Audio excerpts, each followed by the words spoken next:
बच्चेदानी के गांठ यानी रसौली गर्भाशय में मौजूद ट्यूमर होते हैं जो कि घातक या कैंसरस नहीं होते।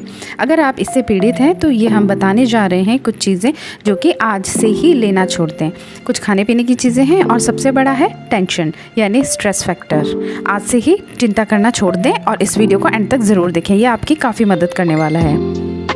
जिन चीज़ों का आपको सेवन बंद करना है वो है लौंग, दालचीनी, अदरक, अजवाइन, चाय, तेज़पत्ता, जावित्री, मोटी काली इलायची, अंडे, नमक मिर्च तेज़ वाला सालन जो कि मीट का भी हो सकता है। हेलो एवरीवन, मैं डॉक्टर रुबीना स्वागत करती हूँ आप सभी का अपने इस यूट्यूब चैनल पे। आज मैं आपको बताने वाली हूँ बच्चेदानी की गांठ के बारे में। बच्चेदानी की गांठ, इसके क्या कारण है, क्या इलाज हो सकता है और होम्योपैथिक पॉइंट ऑफ व्यू आप किस तरीके से अपनी इस बीमारी से छुटकारा पा सकते हैं। ठीक है, तो सबसे पहले हम शुरू करेंगे कि इस बीमारी में क्या क्या सिम्टम्स आते हैं। मतलब होता यह है कि कई फीमेल्स अपनी बीमारी से परेशान होकर के, ठीक है, सिम्टम्स मैं अभी बताती हूँ आपको।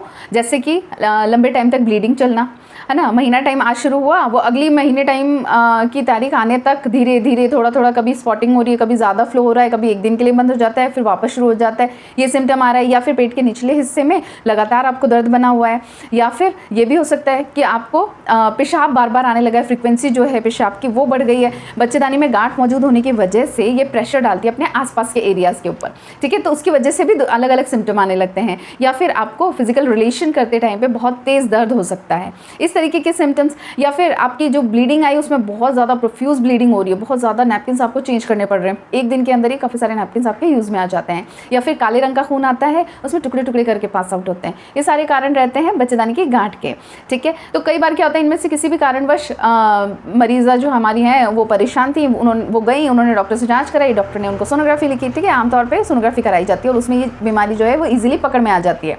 अब सोनोग्राफी में आ गई बच्चेदानी की गांठ, डॉक्टर साहब ने कहा कि भाई आप कुछ टाइम के लिए तो मेडिसिन लीजिए, ठीक नहीं होते हैं तो अपन सर्जरी करके इसको निकाल देंगे, यानी कि ऑपरेशन कर देंगे, ठीक है।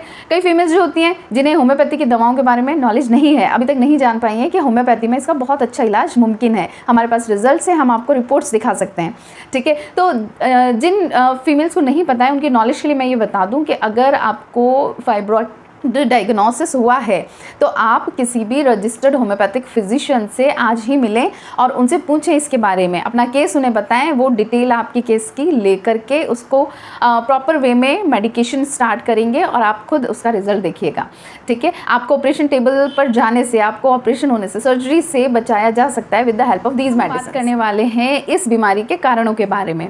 सबसे पहला कारण आता है कि आपके शरीर में 2 हार्मोन्स होते हैं, ठीक है, जो कि आपके महीने की साइकिल को रेगुलेट करते हैं यानी चलाते हैं।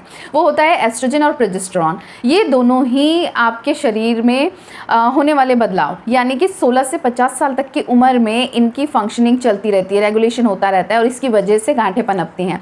जिन महिलाओं में मीनोपॉजल एज यानी कि माहवारी बंद होने का समय आ जाता है, उनमें इन हार्मोन्स का जो स्तर है वो नीचे चला जाता है, यानी कम हो जाता है आपके खून में, तो आपको गांठ होने की समस्या से छुटकारा मिल सकता है। यानी कि इसकी वजह से जो भी परेशानियां आपके पास आ रही थी वो सब में आराम मिल जाएगा और जो गांठ है वो भी श्रिंक होती चली जाएगी।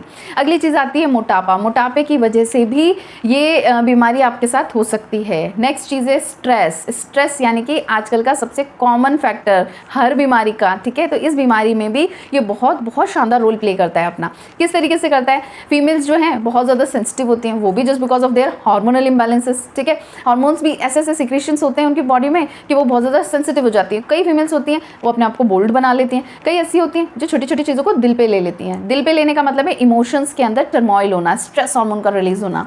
अब होता क्या है, होम्योपैथिक पॉइंट ऑफ व्यू अगर देखा जाए तो मेंटालिटी जो है, आपकी सोच, आपके विचार, ये सारे आपके शरीर के ऊपर बहुत ज़्यादा असर डालते हैं। इनकी वजह से जैसे जिन फीमेल्स के अंदर ये टेंडेंसी होती है कि वो अंदर ही अंदर घुटती हैं, अपनी बातों को बहुत ज़्यादा सोचती हैं, यानी अंदर ही अंदर किसी भी चीज़ की गिठान बनाई जाती हैं, ठीक है, तो उनके शरीर में ये टेंडेंसी बहुत आम हो जाती है, ठीक है ना। छोटी छोटी गांठें शरीर में और किसी जगह भी पनपना, मतलब ये है कि आप ये देखिए 80% केसेस में जब भी हम केस टेकिंग करते हैं, जब हम उनके माइंड सेक्शन में आते हैं केस टेकिंग के दौरान, तो ये सिम्टम ज़रूर सामने निकल कर आता है कि मैम मुझे टेंशन रहती है, मैं अकेले में घुट घुट के रोती हूँ, या फिर कोई बात होती है तो उसे मैं रेगुलर सोचती रहती हूँ, वो मेरे दिमाग से निकल नहीं पाती, फिर वो अंदर एक गांठ की तरह रूप ले लेती है और अंदर ही अंदर दिल के किसी कोने में बैठी रहती है।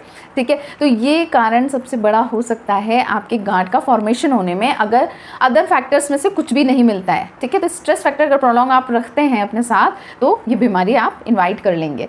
ठीक है, नेक्स्ट आता है रॉन्ग फूड हैबिट्स। ठीक है, अनाप शनाप खा रहे हैं, पिज़्ज़ा खा रहे हैं, बर्गर खा रहे हैं, मंचूरियन, और मार्केट में जितनी भी चीज़ें अवेलेबल हैं, ठीक है, आर्टिफिशियल कलर्स हैं, आर्टिफिशियल सॉल्ट्स उसमें एडेड हैं। ठीक है, वो सब लेने की वजह से, इन केमिकल्स की वजह से आपके शरीर में गांठ पनप सकती है। ठीक है, आपके बच्चेदानी में गांठ हो सकती है और इनकी वजह से आपके हार्मोन्स भी अप एंड डाउन हो सकते हैं। उसकी वजह से नो डाउट कई सारी चीज़ें, कई सारी बीमारियां आपको पकड़ सकती हैं।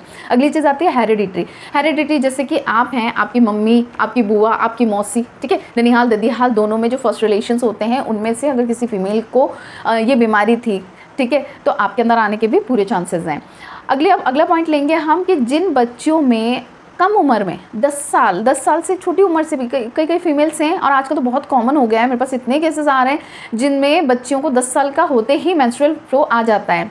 तो जिन फीमेल्स में मेंसेस जल्दी स्टार्ट हो जाते हैं, 10 साल या 10 साल से कम उम्र में मेंसेस स्टार्ट हो जाते हैं, उन फीमेल्स में भी इसकी वजह से जल्दी आने की वजह से हार्मोन जल्दी फ्लक्चुएट होना स्टार्ट हो जाएंगे और इसकी वजह से गांठ होने की समस्या, ठीक है, जब वो बड़ी होंगी, थोड़ी अच्छी एज में आ जाएंगी, 20-25 के आसपास हो जाएंगी, तो उनके शरीर में गांठ पनपने की जो टेंडेंसी है वो बढ़ जाती है। ठीक है, अगला पॉइंट आता है कि अगर कोई फीमेल है, ठीक है, वो लंबे टाइम से बच्चा न लगने के लिए पिल्स ले रही है, ठीक है, वो हार्मोनल पिल्स होती हैं, वो अगर लंबे टाइम तक लेंगी तो उसकी वजह से एस्ट्रोजन प्रोजेस्टेरॉन शरीर के अंदर फ्लक्चुएट करेगा और वो गांठ का रूप दे सकता है आपके बच्चेदानी में। ठीक है, अब बात आती है मैम इससे हम बच कैसे सकते हैं, ठीक है, या फिर अगर हो गई है तो इसको बढ़ने से कैसे रोक सकते हैं। तो इसके कुछ फ्यू टिप्स मैं आपको बताती हूँ। पहला आता है वेट रिडक्शन। ठीक है, अपना वजन कम करिए, वजन कम करने पर काम करना है आपको। उसका सबसे अच्छा तरीका होता है वॉक करना। ठीक है, जितना हो सके वॉक करो। कोई छोटी सी चीज़ भी लेनी है आपको तो बाइक या कार का यूज़ ना करते हुए आप पैदल जाने की कोशिश करें।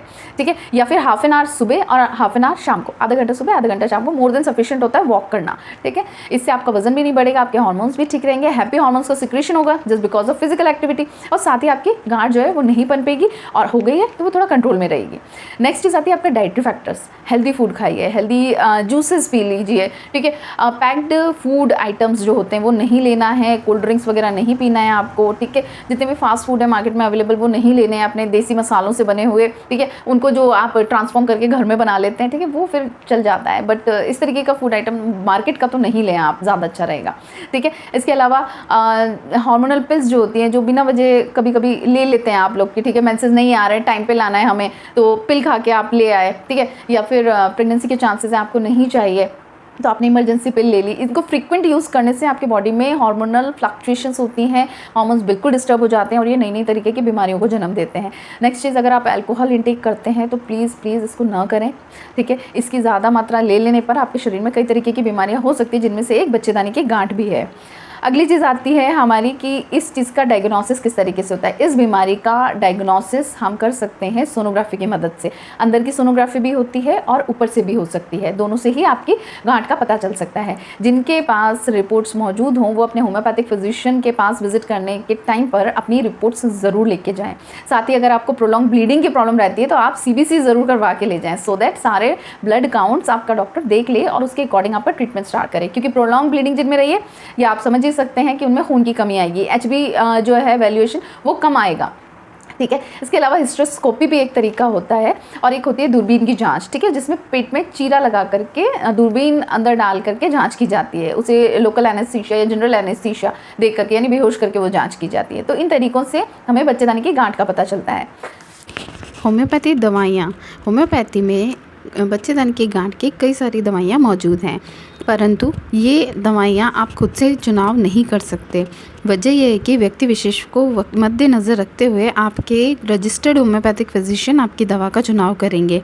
होम्योपैथिक दवाइयाँ जैसे कि pulsatilla, sepia, sabina, silicea, calcarea fluor, lycopodium, thlaspi bursa pastoris और फ्रैक्सिनस क्यू और भी बहुत सारी दवाइयाँ हैं जो कि आपके शरीर के मुताबिक चुन करके आपको इस बीमारी से निजात दिलाई जा सकती है और आप पूर्ण रूप से स्वस्थ हो सकती हैं। इसलिए किसी की बताई हुई दवाओं को लेकर के अपने शरीर के साथ, अपनी बीमारी के साथ खिलवाड़ ना करें और आज ही एक रजिस्टर्ड होम्योपैथिक फिजिशियन को दिखाएं और आराम पाएं। धन्यवाद।